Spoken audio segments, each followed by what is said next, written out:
Cold start, Stihl 066, and this is probably run, I think I ran it about 3 days ago.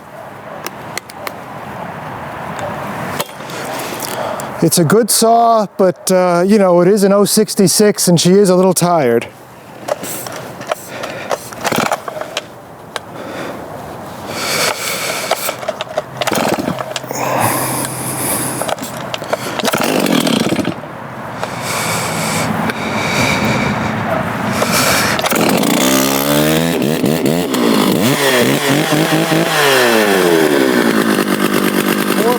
Not bad.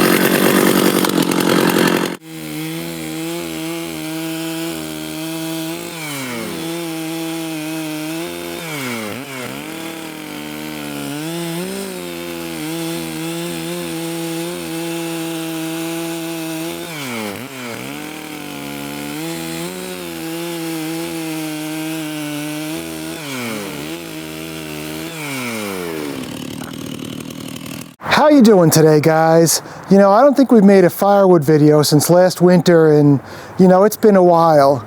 And I wanted to say that you know, the reason I stopped doing the firewood videos, I mentioned this in one of my updates, was a couple years ago I ended up getting tinnitus, and I don't want to make a big deal about it.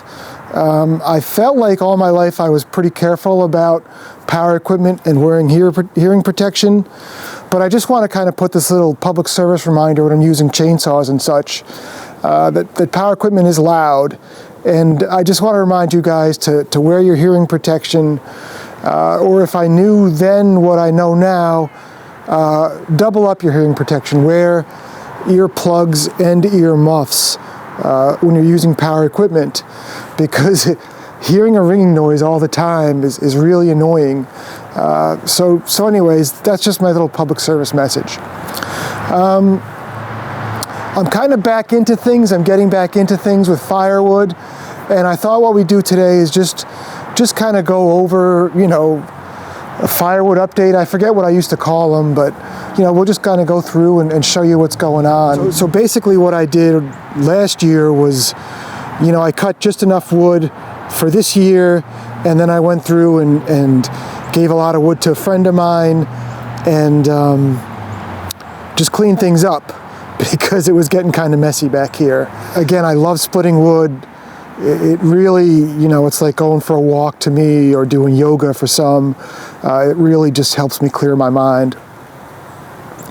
And then, you know, looking back over here, I had the chainsaw mill back there, which I built this beautiful rack, and you know, I did make some nice lumber, but you know, with the tinnitus, I just don't want to be around power equipment that much. Milling is extremely loud, dusty, so I decided, you know, not to mill anymore as well. One change you'll notice in the yard, and I'll take this tarp off in a minute, is I have a Timberwolf splitter that I did move over here.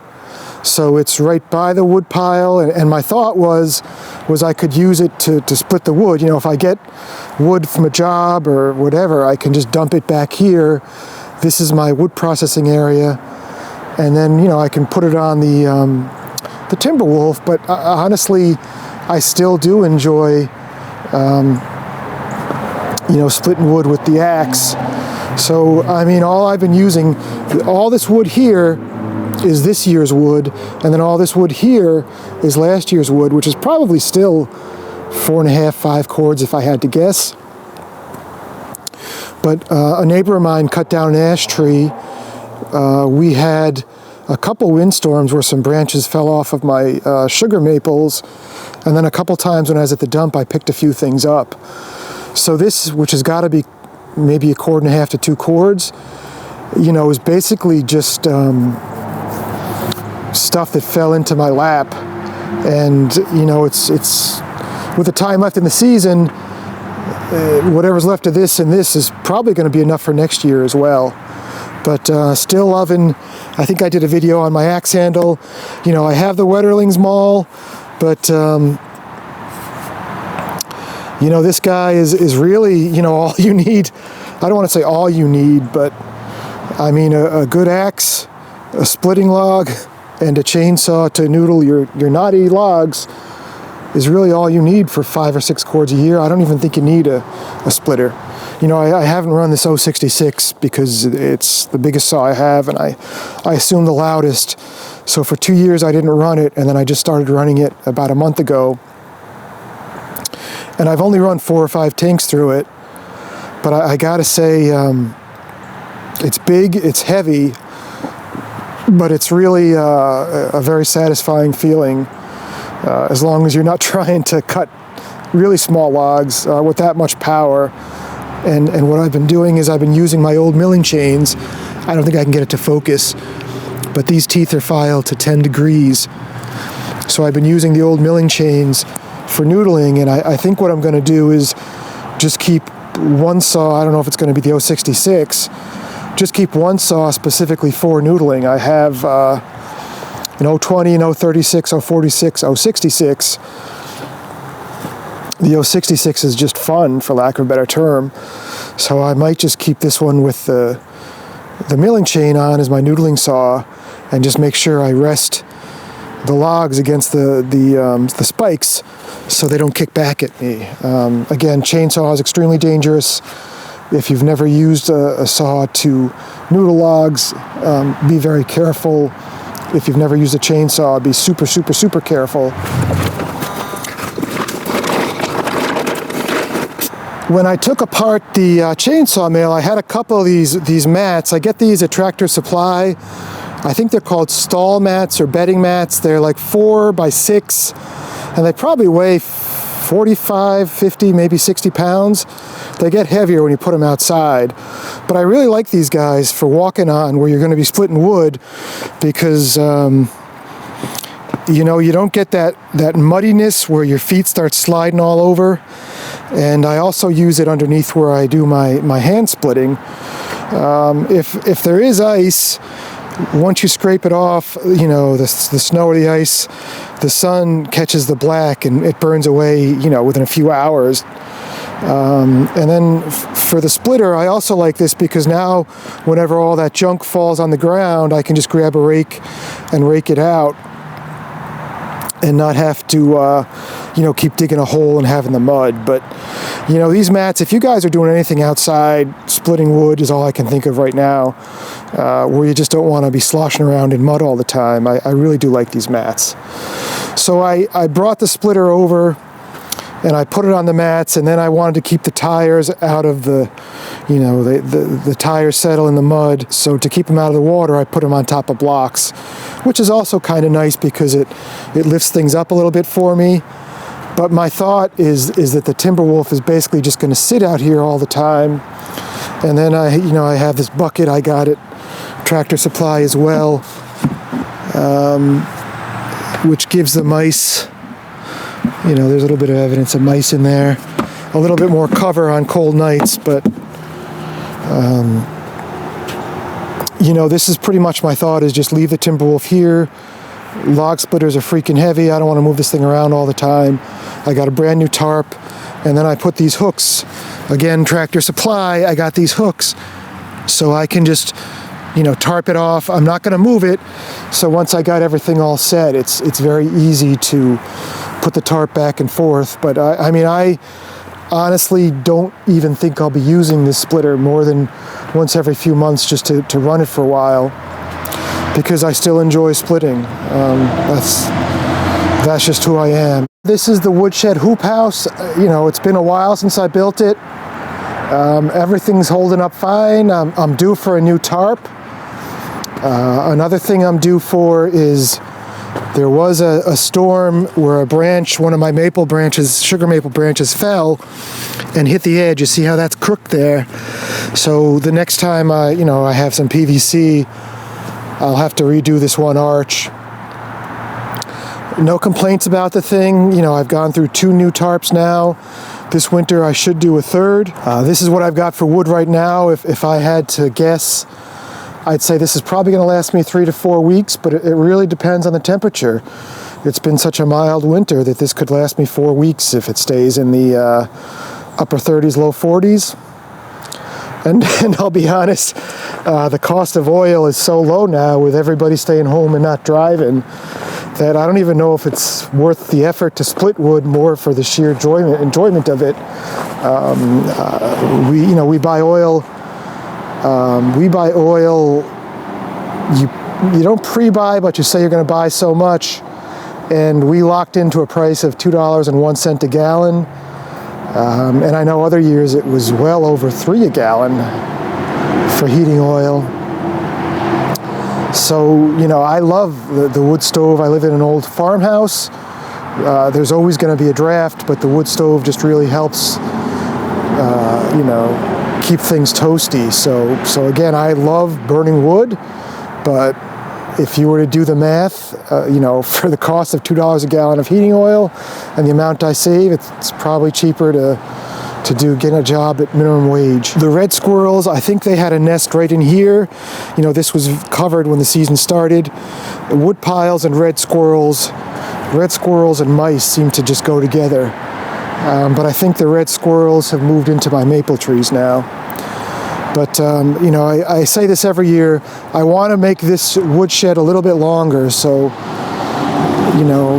these are just tarps I got at a big box store. The tarp, I think, is like 10 by 12. It covers 1, 2, 3 hoops. So this is 16 feet long. So if I just add another 8 feet on here, that'll give me, enough wood for a full winter without having to stack it super tight. So, it's a dream of mine. It's an ambitious thing of mine. For some reason, I never seem to get to it, but, it's basically just getting the supplies and just taking a little bit of time to extend this.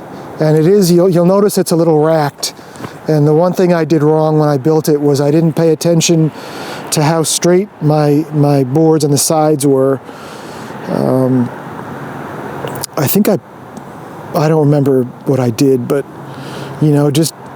just be careful when you're doing this. You keep the boards on the side straight, so the whole thing, I think the board on the right side is pushed over. I don't know which one, but one of them is tilted a little bit, which is why the thing is racked. It doesn't really make a difference in keeping the wood dry, but it bothers me, but I'm not really willing to fix it.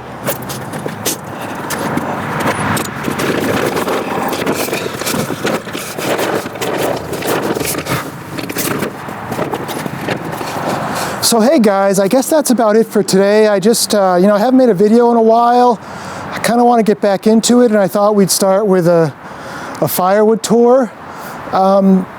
Any of you guys who have been following me for a while, give me a shout out. I know I'll recognize some of your names. For a while there, we had like a regular thing going, and I admit it was my fault that I stopped making the videos or slowed down. But give me a shout out, let me know how you're doing. I haven't seen you guys in a while. I miss you guys. I miss your comments on my videos. So, put something down below. Let me know what's going on. The only other thing I wanted to say was, about chainsaw sharpening. When I was in high school, I wanted to learn how to sharpen a chainsaw, and this was in the days before the internet, and, VHS was still going on. But I remember reading up on how to sharpen a chainsaw, and it was like my goal in life to be able to hand file a chainsaw. And I want to say that, I'm there, okay? So like if you have a dream, you can attain it. I'll never stop learning on how to file a chainsaw. I mean, I'll tell you that when I'm cutting firewood, my chainsaw is always sharper than they are out of the box. If it's not, I'll stop the saw and figure out what I did wrong, or if I hit a rock or something. But, you guys that cut firewood, you might have to use gadgets or a power grinder to get started, but there's just something really fulfilling about knowing how to hand file a chainsaw. And it's not a big deal at all, but it's just one of those things that you have to do again and again and again, and you can get there. Again, I know there's guys that sharpen for competition.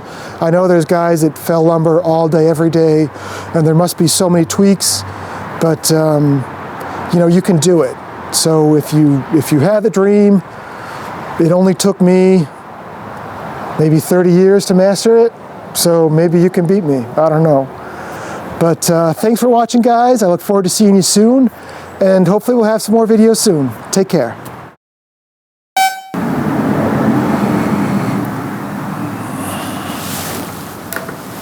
So this is without the light, but if I hit the top button, that's a huge difference. And then if I just lower the lighting a bit so we're not